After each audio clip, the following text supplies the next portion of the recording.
Jai Hind Defense Aspirants, welcome back to my channel SSP Success. Today we are going to cover an important topic that is in news and it's about war and peace. ये topic news में था और हमने इसको relate किया है lecture के साथ जो कि किसी एक दो सेंटर्स में पूछा भी गया है। देखो इन टॉपिक्स की इंपॉर्टेंस ये होती है आप इनको कहीं पे भी यूज कर सकते हो बिकॉज राइटर ने कंपेयर किया है इजराइल हमास के कॉन्फ्लिक्ट को हमारे ऊपर हुए अटैक्स और उससे हमें क्या बेनिफिट मिला जब हमने सर्टन वे में रिएक्ट किया उन अटैक्स पर। देखो आज के टाइम पे हमारी कंट्री में और पूरे वर्ल्ड में भी इजराइल एंड हमास के बीच में जो चल रही वॉर है वो काफी न्यूज में है। इवन हमारे मीडिया आउटलेट्स जो हैं इस न्यूज को काफी ज्यादा जोरों शोरों से उठा रहे हैं। ओके, अभी शायद इसलिए जोर शोर से कवर किया गया है क्योंकि हमारी कंट्री में भी क्या हुआ था, 2008 में मुंबई अटैक हुआ था। ठीक है, जिसको 26/11 के नाम से भी जाना जाता है because of its date 26 November. Right now one more thing is there, क्योंकि हमारे कंट्री में 2008 में अटैक किया था तो कुछ इसी तरह का अटैक अभी कहाँ देखा गया, इजराइल के ऊपर देखा गया। तो इजराइल के ऊपर जब ये अटैक देखा गया तो एक चीज नोट डाउन करने वाली ये है कि इंडिया एंड इजराइल के रिस्पॉन्स में काफी डिफरेंस देखने को मिला। उस तरफ इंडिया ने एक तरह से रिस्ट्रेन किया, एकदम से वॉर शुरू नहीं की पाकिस्तान के साथ। उसी तरफ इजराइल ने जोर शोर से वॉर शुरू कर दिया हमास के अगेंस्ट और पर्पस भी डिक्लेयर कर दिया कि हमारा पर्पस है हमास को खत्म करना। देखो अभी बात ये है, जैसे राइटर ये बोलना चाहते हैं कि जब टेररिस्ट अटैक करते हैं ना तो उनका एक पर्पस होता है, जो भी उनका पॉलिटिकल ऑब्जेक्टिव है। जैसे इंडिया के ऊपर अटैक हुआ तो उनका मकसद था कश्मीर के इशू को हाईलाइट करना। उसी प्रकार से हमास ने जो अटैक किया ना पैलेस्तीन के ऊपर, उनका मकसद था कि इस इशू को हाईलाइट करना। जब इजराइल ने हमास के ऊपर रिटेलिएट किया तो हमास को खत्म करने के लिए, लेकिन उससे हमास अपने पर्पस में और सफल हो गए। उसके बाद हुआ क्या, दुनिया भर में पैलेस्तीन को लेके प्रोटेस्ट होने लगी। पैलेस्तीन के इशू को इतना चर्चा में नहीं था काफी टाइम से और वो फिर से वो चर्चा में आ गया। असल में यही तो था हमास का मकसद, असल में हमास चाहते यही थे। अब आप अगर इंडिया के रिस्पॉन्स की बात करोगे ना तो इंडिया ने 2008 के उस पे अटैक पे कैसा रिस्पॉन्ड किया था, उनका रिस्पॉन्ड कैसा था, उन्होंने इमीडिएटली वॉर तो शुरू नहीं की। ठीक है, तो इंडिया ने, अगर इंडिया तुरंत अटैक कर देता टेररिस्ट पे तो टेररिस्ट भी अपने पर्पस में सक्सेसफुल हो जाते। इंडिया एंड पाकिस्तान दोनों न्यूक्लियर पावर कंट्री अगर आमने सामने आ जाती, पूरा वर्ल्ड यूनाइट हो जाता और कहता कि इन दोनों कंट्रीज को रोको, बिकॉज इन दोनों के पास न्यूक्लियर वेपन है। और दोनों कंट्रीज को रोकने की बात आती तो कश्मीर इशू भी सुर्खियों में आता, मतलब टेररिस्ट अपना पर्पस में सक्सेसफुल हो जाते बिकॉज वो कश्मीर इशू को ही तो हाईलाइट करना चाहते थे। पर इंडिया ने समझदारी दिखाई, एज पर द राइटर उस टाइम पाकिस्तान के ऊपर अटैक नहीं किया।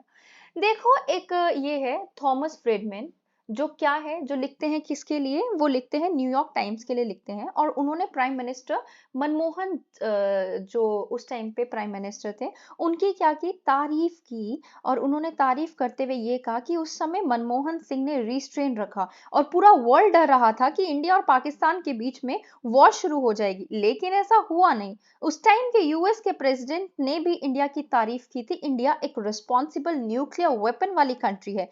लेकिन देखो इंडिया ने जो समझदारी दिखाई ना उससे इंडिया को काफी सारे फायदे हुए। उन फायदों को हम डिस्कस करते हैं।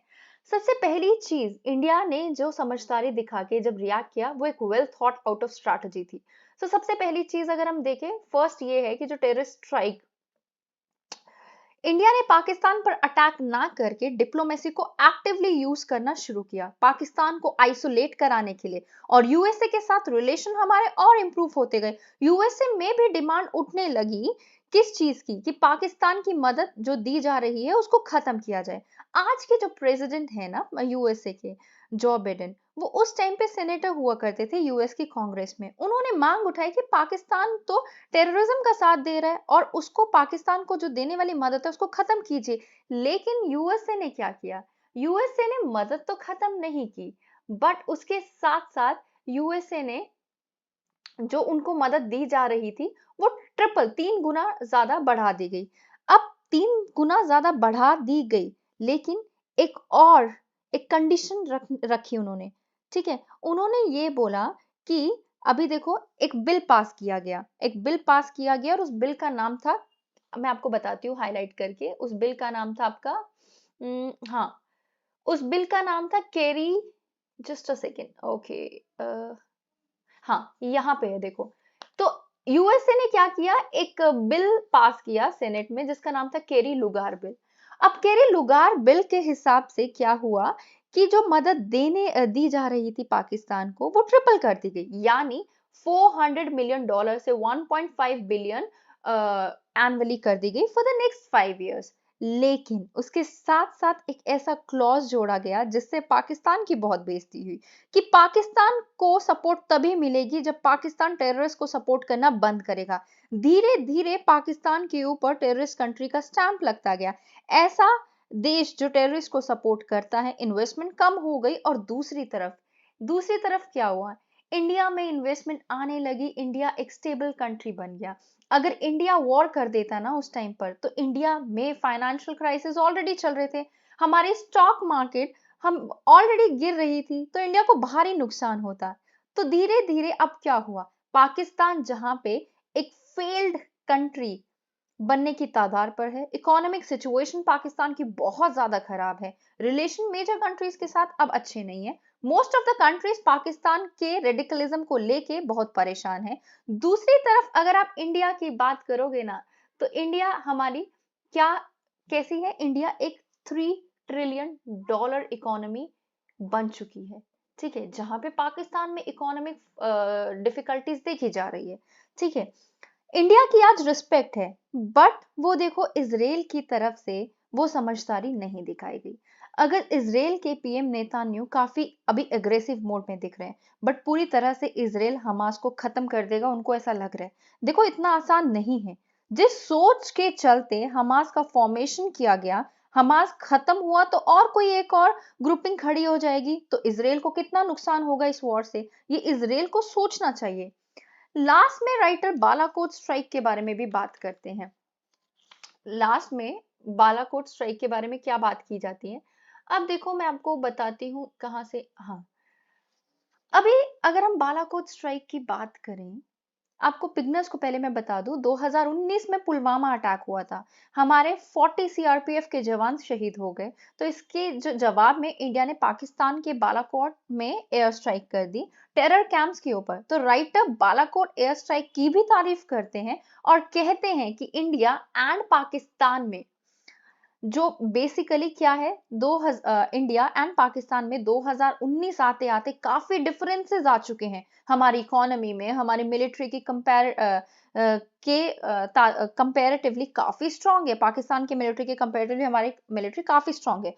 तो पाकिस्तान एक के साथ डिफरेंस क्रिएट करना जरूरी था कि ऐसा नहीं है आप टेररिस्ट को सपोर्ट देते रहेंगे, ये इंडिया का पाकिस्तान को कहना है, और इंडिया के ऊपर हमले करवाते रहेंगे और आपको फ्री पास मिल जाएगा, बिल्कुल नहीं। अगर आप टेररिस्ट को स्पॉन्सर करोगे, तो इंडिया के ऊपर अटैक करोगे, तो इसकी कीमत आपको भी चुकानी पड़ेगी। ये था बालाकोट स्ट्राइक करने का मकसद। लास्ट में ये बोला जाता है, देखो वॉर किसी भी चीज का सॉल्यूशन नहीं है, राइट। वॉर करना मुश्किल नहीं है, बल्कि बहुत आसान है, लेकिन पीस मुश्किल है, जिसके लिए एफर्ट्स, नेगोशिएशन, सब कुछ करना पड़ता है। So guys, that was all. I hope you liked the video. If you like it, do like it, share it and subscribe our YouTube channel SSB Success. Your likes and comments motivate us to make more and more videos on time. Thank you everyone.